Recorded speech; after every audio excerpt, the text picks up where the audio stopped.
तुम्ही पाहत आहात MCN न्यूज मराठी। कारंजा तालुक्याच्या काही भागात विजांच्या कडकडाटासह जोरदार पावसाने हजेरी लावल्यामुळे शेती पिकांचे मोठ्या प्रमाणात नुकसान झाले।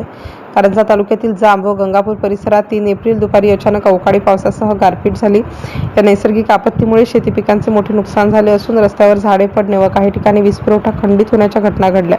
त्यासोबत उंबरडा बाजारच्या काही भागांमध्ये विजांच्या कडकडाटासह अवकाळी पावसाने दमदार हजेरी लावल्यामुळे परिसरातील शेतकऱ्यांचा गहू, मका, ज्वारी व कांदा पिकांचे मोठ्या प्रमाणात नुकसान झाले आहे। त्यामुळे शेतकरी पुन्हा अडचणीत सापडलाय। अवकाळी पावसामुळे सर्वसामान्य शेतकरी, बागायतदार यांच्यात पुन्हा चिंतेत भर पडली असून गावरान आंबा, संत्रा, कांदा, काकडी त्याचप्रमाणे इतर रब्बी पिकांचं व उन्हाळी पिकांचं मोठं नुकसान झाल्याने तात्काळ पंचनामे करून आर्थिक मदतीची मागणी शेतकऱ्यांकडून करण्यात येत आहे। MCN न्यूज मराठी करिता उमेश काळबांडे, कारंजा लाड।